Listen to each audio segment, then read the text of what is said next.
All right.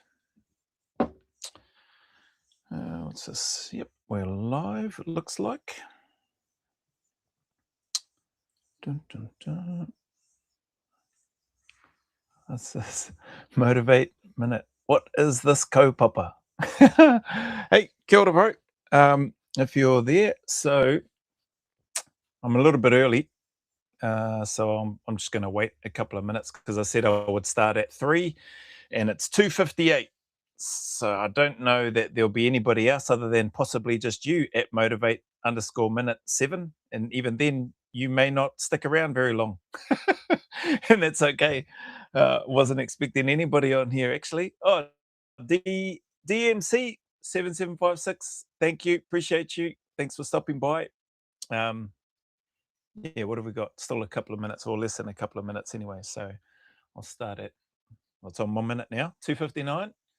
And then I'll run through just the questions and stuff. So the kaupapa is basically I'm just going to run through a bunch of questions that I have received, try and give some answers, give some updates on stuff to do with the pre-selection training camp and the reference guide, and yeah, and then just run through these. So hopefully it won't take an hour and a half like last Friday's live did. Actually, it might have taken nearly 2 hours. It took a while anyway. Um, but yeah, and then I've got the chat open this time so that I can try and see any questions that might come through because I missed a few questions last Friday, so or one in particular anyway, which was a super chat. So I've added that in to go over it here. Where are we?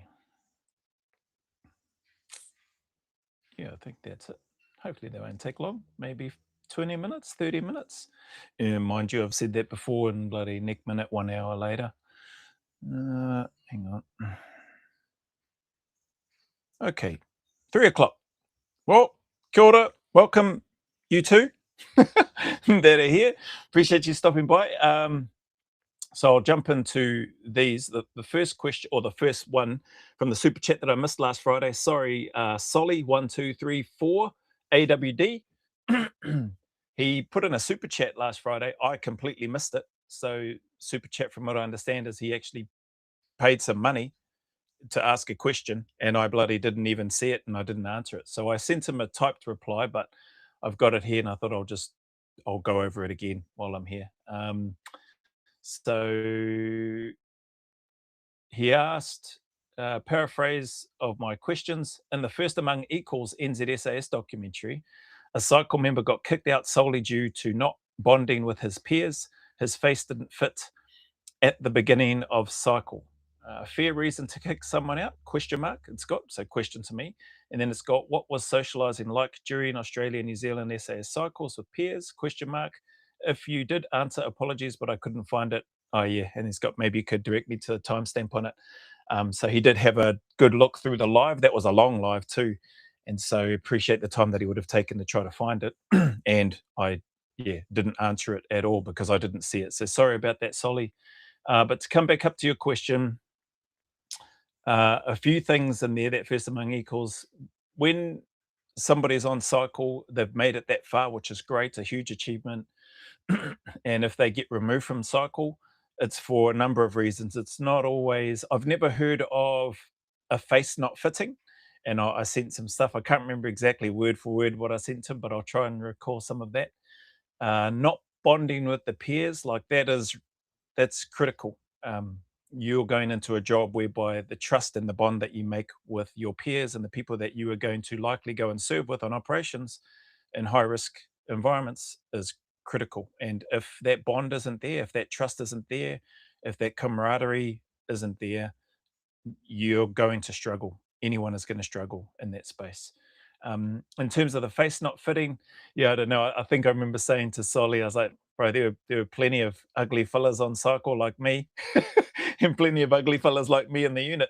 And then again, you had the other end of the spectrum where there were some bloody male models in there, and some of them actually did do some modeling before they got there. So you got opposite ends of the spectrum with regards to the types of faces that fit, for want of a better term, or don't fit in the unit. So I don't think the face has anything to do with it.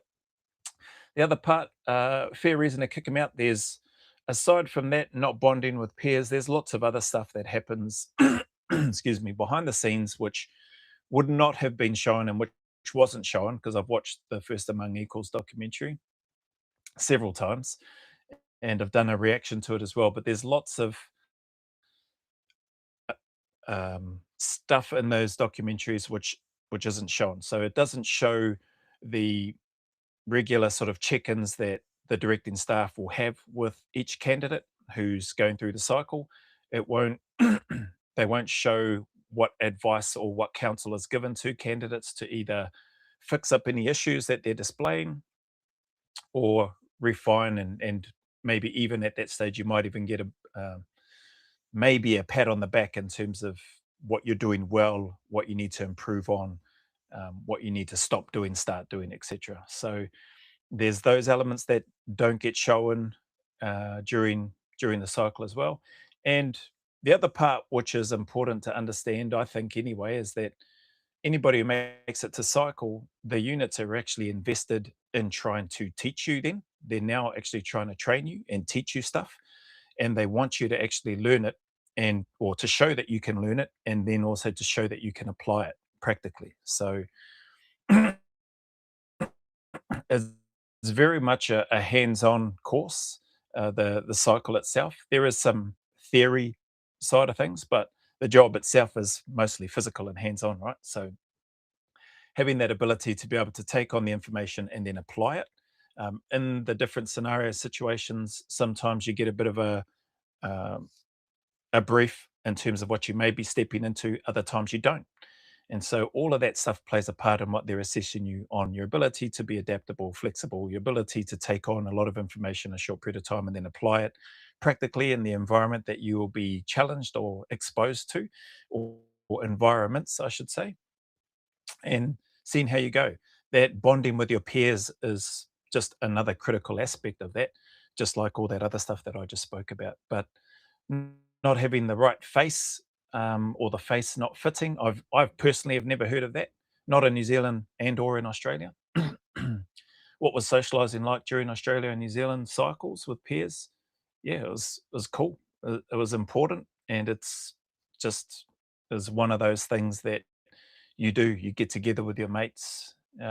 I remember Harry Moffat over in Australia introduced and implemented the kangaroo court for any stuff ups that we might have done during our cycle on different courses, which is pretty easy for everybody to make a stuff up at some stage, and then you pay a fine, which usually went into a kitty to then purchase alcohol, which was basically what was happening. So yeah, but that socializing aspect is important. It's where those bonds and stuff you learn more about each other, and those relationships grow, and that trust grows as well. So yeah, that's about it for that one. What do we got? Battlefield Murphy 404. Kia ora from Auckland. Kia ora, bro. My uncle was in the NZSAS documentary back in the early 2000s. Oh, wow. Awesome. Too much. I won't ask you for his name. Yeah, but probably no doubt, probably a name that's well known in the unit. So yeah, appreciate you stopping by, bro. Thanks for that and for that insight and for a bit of your whakapapa there with your whānau, with your family, your uncle. uh, yeah, so this one here, questions around selection and cycle when people are asking, "Oh, why is it that it's that so and so was rejected and not accepted?" And this ties in with the next part of it. It's come through. Why and or how can someone be rejected when they pass selection the first time, but accepted for further training the second or third time if they pass? So I think I'm reading this right. Essentially, somebody passes selection, it's their first time on, and they get declined to progress onto the reinforcement cycle or onto the cycle of training, even though they completed selection. We use the term completed. So, or I use the term completed. You can complete selection, be standing there at the end and be like, yep, I'm still here. But passing is when you get the extra tick that says, cool, we are accepting you to come on to cycle. So then you've passed selection. Up until that point, if you complete selection but you don't get accepted to go onto cycle, then you haven't passed selection. You've completed it, which is massive respect and kudos to you for doing that, but you haven't passed. So there's a whole bunch of criteria that the directing staff are looking at when they're looking at individuals going through the selection. And just because, and I think I spoke about this last Friday, just because you're standing there at the end of the course because you survived or whatever, it does not guarantee that you will progress onto the cycle of training. So yeah, I did speak about this last Friday. How you finish is critical. It's massively important to how you turn up, how you finish at the end. So if you're just surviving, but you've been dragged through by everybody else, it's going to get picked up and seen by the directing staff, and that's going to be flagged, and it's going to be more than likely not cutting the mustard, not meeting the standard. So well done for completing and still being here, but no, we're not taking you for the cycle. So that's just one example. Others may be the attitude, maybe the in terms of the communication that you're putting out or the way that you're communicating when you're on selection. You know, if you don't get accepted onto the cycle, could be a whole number of things, just your dress and bearing in terms of looking after your kit and equipment, where your weapons pointing, how you carry it. there are there's more than just you having the ability to still be standing at the end of selection to be considered to go on to the cycle. So hopefully that makes sense and answers that question when this person has got why or how can someone be rejected when they've got here past selection the first time. So really they've only completed selection the first time, but accepted for further training the second or third time if they complete and then therefore pass selection. So that's hopefully that gives you a bit of an insight, eh? Like there's lots of things happening in terms of why what candidates are being assessed on throughout. And even when you think you're not being assessed, when you think you're just sitting down on your own and minding your own business, even then the staff are still looking at you and then taking notes. Are you listening? Are you trying to whisper and talking to one of the candidates when you've already been told don't talk to anybody? Just sit there, quiet, look out, and wait for further instructions. Or are you the type of person that just can't help yourself? Just can't help but talk to somebody, have to be, have to be doing something. And if that something is not something that you've been asked to do or told that you can do, it's going to stand out like dog's balls is the old fashioned term that, that would get used or thrown around, at least when I was in anyway. So you don't want to be standing out like that. You want to be doing what it is that you've been asked. Can you listen? Can you follow instructions? Can you do as you're told, etc., etc., plus all the other stuff. Hopefully that answers that. This one here is in regards to some queries that have come through on some of the videos on YouTube. Can you put up some navigation tutorial videos, please? I am working on putting those up in the school community space. School is the area where I have the fortune or good fortune, opportunity, privilege to work with and mentor some people in that space that are preparing for selection. And so in there is where there's some content and stuff in there at the moment. And I think in a sit rep that I put up on a post, I've started the process of developing the some online navigational teaching, training, and that sort of thing. So, yes, there will be some in there. I may grab snippets of that and do like a couple of little shorts or whatever to put onto the YouTube channel. But as far as the lessons or the tutorials themselves, that stuff will be in the school community where those members, yeah, have got a subscription and they have come along there for some of that stuff, along with a whole bunch of other content and stuff that's on there that isn't on either of the YouTube channels. So yeah, who knows? Maybe at some stage later on, maybe I might put up some of the nav stuff that we do on YouTube. But for now, it will just be in the school community. So anyway, or maybe I might do some of that and have it just for the members, members only sort of content stuff. So we'll see. Uh, oh yeah. So these next two questions probably align somewhat in terms of what's come through. This is in regards to the war crime stuff, and I think it's 2GB. Sorry if I got that wrong, but I saw a clip on Instagram, and then I went searching and found it on YouTube and did a bit of a reaction to that in terms of the war crimes allegations and stuff that have been going on for a while, more than a decade long in Australia in regards to SASR, or soldiers in the Australian Defence Force. But it's no secret that a lot of that was directed towards the Special Air Service Regiment and people being all the allegations and stuff in and around surrounding war crime allegations and charges. So looking at that, um, yeah, the people running it, and this person here just asking, saying that they've seen some of my shorts and reactions and stuff to it, um, wondering what my take is overall on it. And yeah, I think it's by and large, to me, it's disgraceful in terms of what's been happening and how long it's been dragging out for.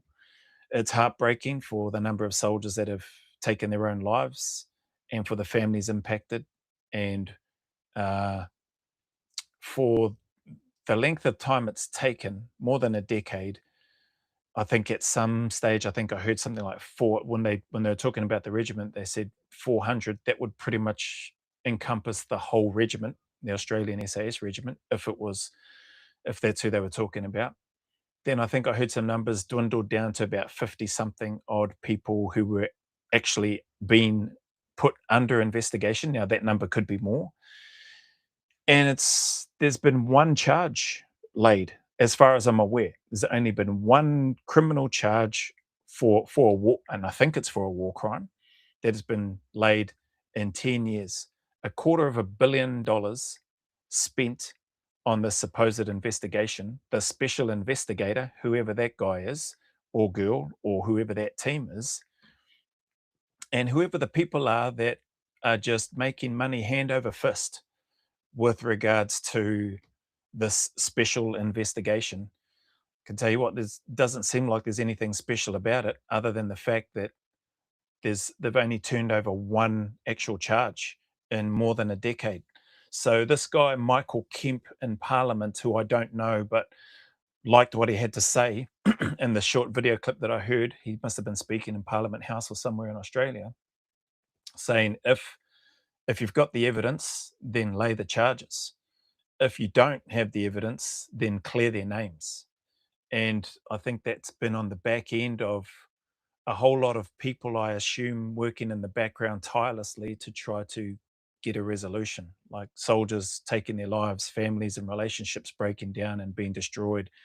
The parents of the, rest in peace, Mr. McCarthy, the mum and dad receiving a letter saying that, oh, actually their son had done nothing wrong, was no longer under investigation. Well, too little, too late. The guy already took his life. Um, it's all well and good to sit back and say, well, if they've done nothing wrong, why are they taking their lives? Like we're not walking in their shoes, right? So we don't know how that's impacting them mentally, how that's impacting them with the family strain and the thoughts that their family and friends may be having about them and the impact that that may have on them. Um, to just until you've walked in their shoes, like you and I are nobody to judge, right? In terms of what they're going through and what leads a person down such a dark path that they feel like there's no way to return or no way to make it through other than needing to take their own life.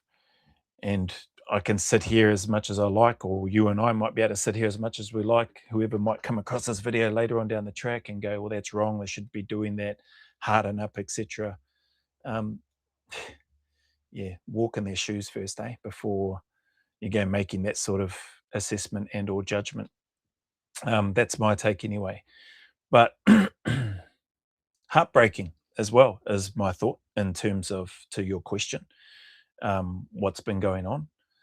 You know, $250 million, that money's gone and made, been spread out, probably not very widely, but likely made a handful of people, probably literally a handful of people, extremely financially wealthy. And at the cost of these soldiers that have gone over, been prepared to risk it all, risk their lives. When I say risk it all, literally risk their lives for their mates, for the mission, for their families that are back in another country, for, you know, even for those that look to tear them down, the media organizations that have used the privilege that they have to tear down soldiers who have gone over there trying to do what they feel is right and to serve and to serve to the best of their ability.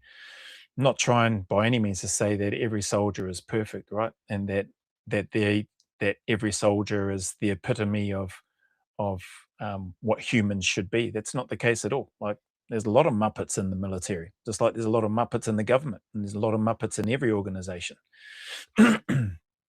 But to have that level of sacrifice, dedication, courage, and commitment shown from those soldiers to go over, to then come back and then be lumped with more than 10 years after initial allegations are made, and having to carry that burden while some still chose to serve and deploy and continue to go backwards and forwards and not get any support, not have any good communication, and no apologies coming. Um, yeah, it's just I can't I can't understand why or how that's been allowed to happen. How those leaders at that time could be so weak. The leadership at the time could be so weak to allow the troops to be thrown under the bus that way. How the government, even government leaders, could be so pathetic and weak and not rally sooner to try to get a resolution. If there's all this evidence, then put up or shut up, as far as I'm concerned. And if what you've put up has resulted in, after 10 years, after more than 10 years, has only resulted in one, um, not even conviction, one charge, it's, yeah, it boggles the mind. I don't understand it. And it's pretty piss poor. So those people that are running this scam or sham, we should call it, they really should be ashamed of themselves in terms of the lack of integrity, the courage that they have not displayed in terms of supporting the troops in Australia.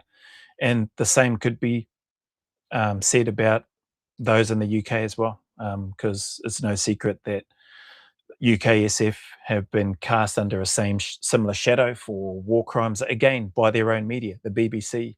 I don't know if it's just their own media, and I don't get what that is. You got the ABC in Australia and the BBC. These organizations, I don't know why, they seem to be able to do what they like, what they want, hey, without any worry for any what's the word I'm looking for? Nothing comes back on them. Sorry, that's as much as I've got bloody brain fart right now. But Heston Russell, as an example, like all the false stuff that was done there, and nothing.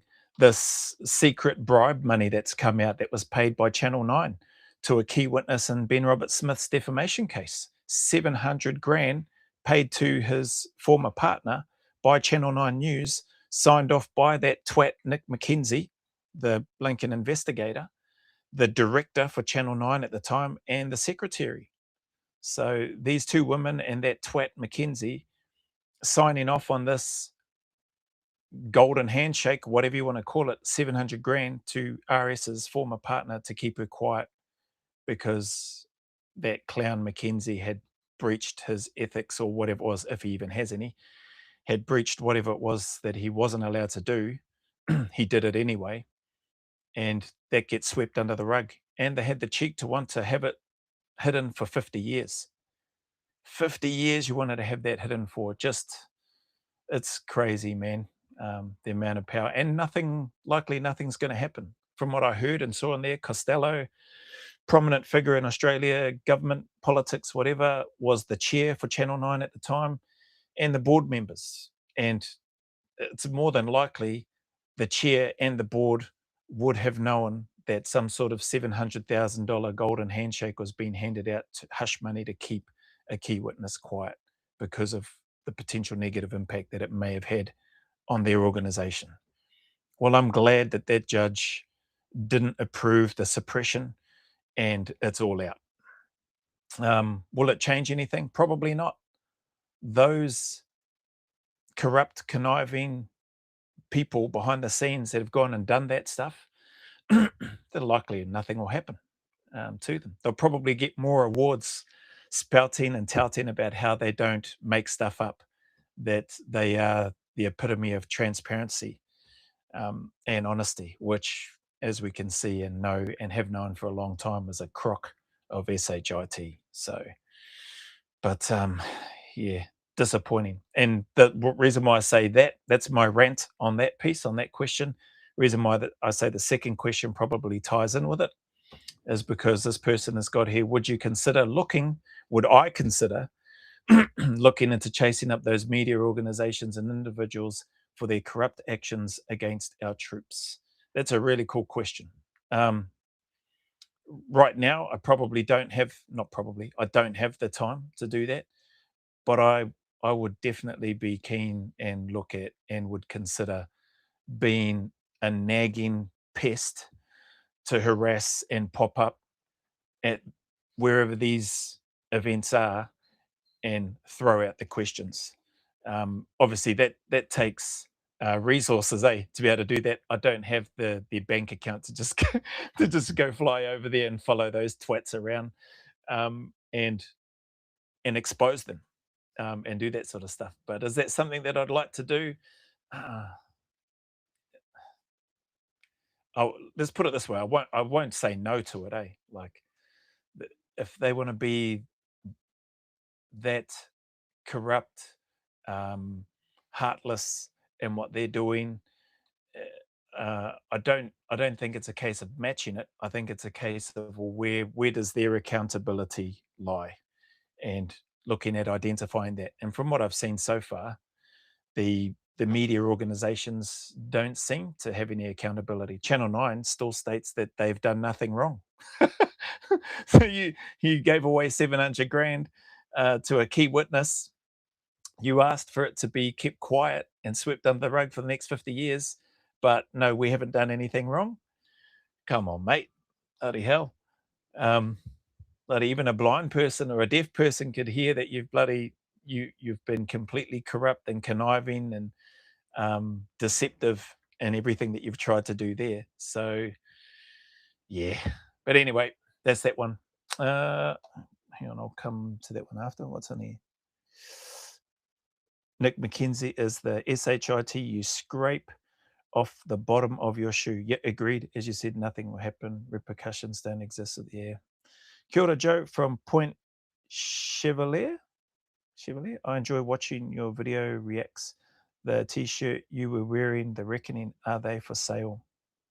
Oh, yeah. Thank you for the question, Anne Robinson. No, the t-shirts, these aren't for sale. They are earned by those that want to come and do the reckoning, the event itself. Appreciate you asking. There have been some others that have asked, but no, they're not for sale. Depending on where they come, they can either have the Australian flag on there or the New Zealand flag. We put the New Zealand flag on this one because it's run here in NZ, but there were some people that were scheduled or that had booked and paid to come over from Oz, but they never made it in the end. So yeah, no, these ones aren't for sale. People got to come and turn up and earn them, get through the 30 hours, and then they'll be handed a t-shirt and a challenge coin, a reckoning coin as well. Yeah, in recognition of their completion of it. It's the last one that I've got here, which I'm glad it's the last one. What do you think of the Pam Bondi Senate hearings and the Kash Patel hearings and the Epstein saga surrounding Trump and others? I've received a lot of requests to do reactions to those. I may do some to the shorter ones at Kash Patel and Pam Bondi, the 2-3 minute ones where they're having these heated debates, but I've watched several of those on both sides. I've not consistently followed the Epstein saga. I've seen bits and pieces around the supposed suicide that he committed, Epstein committed in the cell, and the lost footage and all that sort of stuff. I haven't delved deeply into it for a number of reasons. Probably the main ones being when I watch and listen to that, it's quite annoying and frustrating. It's probably the main one. And then the other part is like the people that are directing the media, the people that are in charge of the Department of Justice, the FBI, all the stuff that's happening over there with the ICE stuff and that as well. They can just direct the narrative and shift things and divert things wherever and whenever they want. And I'd say it's very hard to keep up with. But coming back to the question, what do I think of the Pam Bondi and Senate hearings and Cash Patel? I personally think when I look at them that they just seem to be a waste of time. That's just my honest take as a nobody sitting here in Aotearoa, New Zealand, who doesn't understand the US politics, and likely, I don't understand the New Zealand and Australian politics either. So, um, but it just seems like they get dragged in for these meetings, the Cash Patels and the Pam Bondis of the world. They're, what is she? Attorney General? Is that what it is? Attorney General? Something like that, anyway. They get pulled in, they get asked all these questions and real simple yes, no answer type questions, and they just don't answer them. Like they divert and then they completely disregard the question. They use up all the time, that the limited time that the supposed Senate person has. The chair, they're constantly then fighting to reclaim their time so that they can continue. The chair doesn't seem to give a rat's backside about it, and he'll just move on to the next person. That's my take anyway when I've watched some of them. And they don't get any answers. Yeah, it doesn't make her look good. It doesn't make Cash Patel look good. They show footage and stuff of what they've said in the past. And then they sit there in the Senate hearing and they can just choose not to answer. Like they just start bringing up something from the past. They start bringing up previous administrations, the previous 2 or 3 FBI directors, the previous 2 or 3 attorney generals. Why didn't you ask them? This was under their watch. And even when the Senate members look to go, yes, they dropped the ball, but now it's in your hands and we're here sitting with you, etc., they still don't answer it. And so I just sit there, not only getting frustrated, not getting any answers, and just wonder to myself, why bother? If the Senate can't force her or him to answer their questions, and they can just divert and talk around the subject for as long as they like, and or just go completely off topic and waste the time because they know that that Senate member is only going to get a short amount of time and then it's going to be moved on to somebody else. What's the point of it? Is my take. So that's my thoughts. What do I think? I just think, what's the point if you can't make them tell the truth in terms of how many times does Trump's name appear in the Epstein files? Who else's names appear? Why did you not redact the victims except for one on the list, but you redact all the other potential pedophiles that were involved in the Epstein Island or the other rubbish that's happening? It's like it just doesn't make sense. And if they're not getting any answers to that, what's the point? What's the point of those hearings? I don't understand. I don't get it. And again, there'll be likely no repercussions for whoever's been making those decisions and how things are over there. But anyway, that's my little 2 bloody cents worth all the way here from little old New Zealand in Puriroa, Aotearoa, giving my 2 cents because somebody asked me about it. And there's probably nobody on your list. Oh, actually, no. What? There's a handful of you on here. So thank you for taking any time here, those that have. That's that last question. What's this one? It's my B day this Sunday. Any exceptions? sorry, Anne Robinson. No, no exceptions. But you are invited to come do the reckoning if you want. And it's 30 hours of, I can't say pleasure. It's more suffering and misery. But yeah, you probably won't want to do that. I do apologize. There aren't any exceptions for that. There is some other stuff in the pipeline and around um, merchandise, I suppose, or emblems in regards to what we want to do with the channel, but the reckoning isn't one of them. So sorry about that. And that's it. That's all the questions I've got for this live, everybody. Or those of you that might have been kind enough to stick around, thank you. And if there's no other questions, I can leave you good people to your Friday and your weekend. We've got some sun here in Pōneke, Te Whanganuiatara, Porirua, Wellington, Aotearoa, which is nice today. And hopefully you've got beautiful weather wherever you are too, and that you have an awesome weekend planned and set up, and that you're safe. And yeah, and that life's treating you well wherever you are, whatever it is that you're doing. So thank you for your time, support as always. And I hope that, yeah, that things go well and are going well in your neck of the woods. Keep turning up. Oh, neighbours yelling. You get that around here in Porirua. No, we're not in Cannons Creek, but Waitangirua might be sort of similar. Oh yeah, just the usual F-bombs and that in the background. But anyway, hopefully they have a good weekend too. Take care wherever you are. Thank you guys. Appreciate you all. And yeah, keep tuning up, stay in the fight, eh? And know that the sun will shine again. Even here in Wellington, the sun shines again. So much love and respect to you all. Big man away from me to you, filled with my aroha, respect, appreciation, and gratitude for you all.